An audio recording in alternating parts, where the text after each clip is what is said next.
साहिल भाई, मैं राकेश राणा हूँ, साई कुंज RWA का प्रेसिडेंट हूँ मैं हाल में। और लगभग हमारे यहाँ पे 700 के करीब मकान हैं। तो सर, जो जैसे कि आपको पता है, अभी यहाँ पे एक दरबार लगाया गया राकेश दौलताबाद के द्वारा।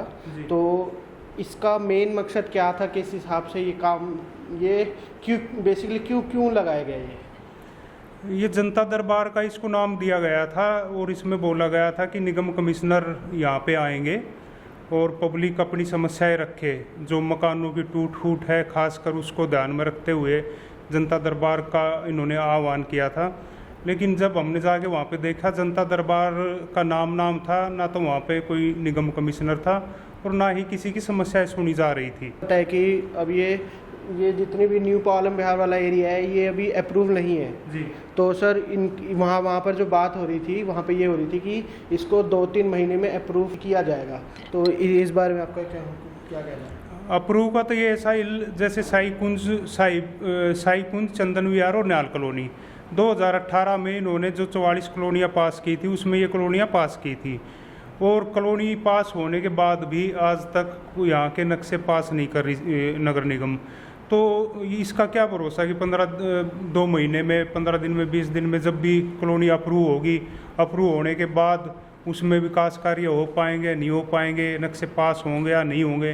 तो ये भी कह रहे थे कि सरकार 15 अगस्त पे हम अनाउंसमेंट करेंगे कि 15 अगस्त पे जो कॉलोनियों के जो नाम आए हुए उनको अप्रूव करेंगे। तो आने के बाद ही पता लगेगा कि उसमें होगा क्या। जैसे साई कुंज को हम खुद फेस कर रहे हैं, 2018 से अब तक एक पैसा भी निगम का साई कुंज के अंदर नहीं लगा। वही उनका होने वाला वही हाल होगा उनका भी। अभी हम देख रहे हैं 3-4 दिन से इन कॉलोनी में जो अप्रूव नहीं है, वहाँ पे पीला पंजा चल रहा है JCB का। तो सर, तो क्या उनको फिर जो घर टूटेंगे उनको कोई कॉम्पनसेशन या जो भी है उनका कुछ है ऐसा कुछ? देखो, अगर घर टूटने की हम बात करते हैं तो ये अभी हाल में जो सरकार का अब ये दूसरा टर्म है, इसमें बहुत ज़्यादा दिक्कतें आ रही है। और न्यू पालम विहार की बात करें तो पिछले लगभग 8-10 महीने से, या ये कह लो कि 1 साल भर से, जब से कोविड पहले वाला लॉकडाउन ख़त्म हुआ तो उसके बाद से ही टूट फूट का सिलसिला लगातार जारी है। इसमें कमियां रही है। कमियां ये है कि लोगों ने जो मकान बना रहे हैं, जो अपने वो कर रहे हैं, उसमें कहीं ना कहीं निगम आके बोलती नक्शे पास कराओ। लेकिन सबसे बड़ी कमियां हम ये भी मानने कि हमारा प्रतिनिधि है या जो भी यहाँ अपने जनप्रतिनिधि है, वो आज अपने आप को कमज़ोर महसूस कर रहे हैं। क्योंकि जब पीला पंजा आता है तो उनको रोकने के लिए कोई भी आगे नहीं आता। और इनका कारण एक ये भी है कि जो सरकार के द्वारा आजकल टाइट किया गया, भाई दीनदयाल योजना या अफोर्डेबल में लोग जाएंगे, इसलिए इन कॉलोनियों का, अवैध कॉलोनियों का जो सिस्टम उसको रोका जाए। और जब इन पर नकेल कसेंगे तो उनमें लोग जाएंगे, लेकिन उनका भी हाल बुरा है। अगर आप अफोर्डेबल का फ्लैट खरीदोगे ना, तो हाल में असल में तो आपका नंबर ही नहीं पड़ेगा, क्योंकि एक फ्लैट के लिए 100 फार्म आते हैं और 100 फार्म में आपका नंबर आएगा नहीं आएगा कोई गारंटी नहीं है। दूसरी चीज़, दीनदयाल सरकार ने जो योजना निकाली है उसमें ये है कि आप उसकी जो स्टार्टिंग होती है वो 60 से 70 हज़ार रुपये गज है, उसमें भी नहीं खरीद सकते।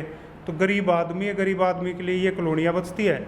इन कॉलोनियों में ठा के वो अपना वो मकान खरीदता है, आशियाना बनाता है, और जब वो तैयार हो जाता है, बाउंड्री वाल जब हम नींव रखते हैं, जब कोई नहीं आता, जब तैयार हो जाता है, जब उस पर पीड़ा पंजा आके खड़ा हो जाता है, जो कि गलत है, ये रुकना चाहिए। तो सर, जैसे कि हमने देखा था कि जब बरसात हुई थी तो यहाँ पे जल भराव की बहुत समस्या थी।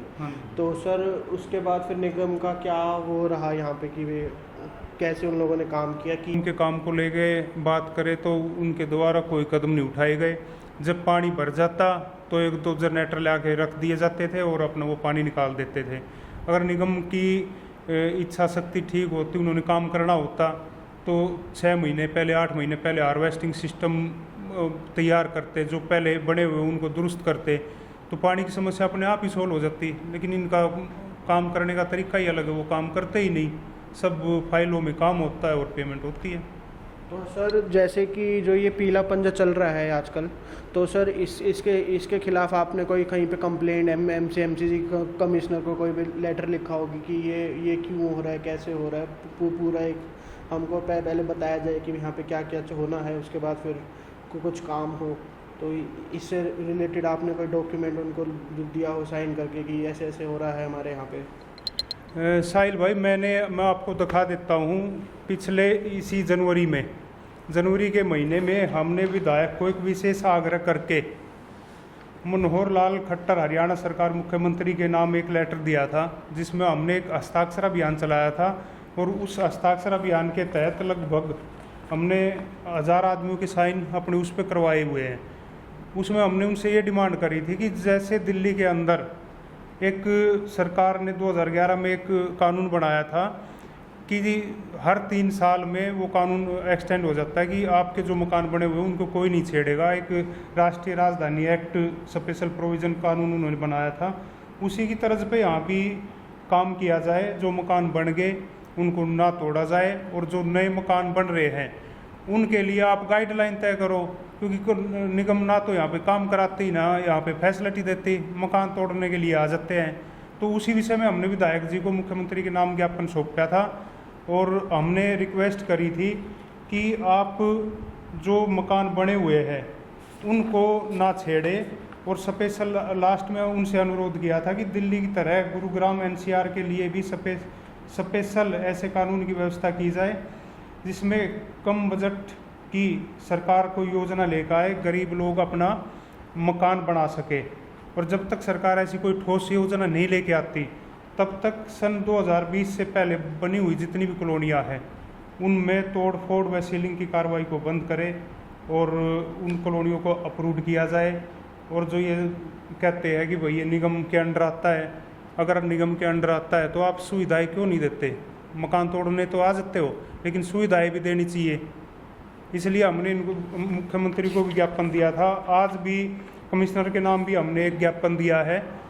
विधायक जी वहीं बैठे हुए थे और उनके कमिश्नर के जो नुमाइंदे आए थे एक्शन साहब, उनको हम दे के आए हैं कि भाई इस पर पूर्णतया प्रतिबंध लगाए, लोगों की कोई गलती नहीं है। अगर आपने मकान तोड़ने हैं तो उन मकानों को तोड़ो, उन फ्लैटों को तोड़ो जो आज से 10 साल पहले बनने स्टार्ट हुए थे, जब एक ट्रेंड आया था। वो लोग तो उनको बना के निकल गए, अपने पैसे कमा के और धोड़े कपड़े पहन के आज स्टेज पे बैठते हैं। उन मकानों से शुरुआत की जाए, नहीं तो फिर किस लिए तंग कर रहे? गरीब आदमी को किसी का 50 गज का तोड़ दिया, किसी का 100 गज का तोड़ दिया। तो उनको लेके हमने विधायक को भी ज्ञापन दिया और कमिश्नर को भी ज्ञापन दिया है।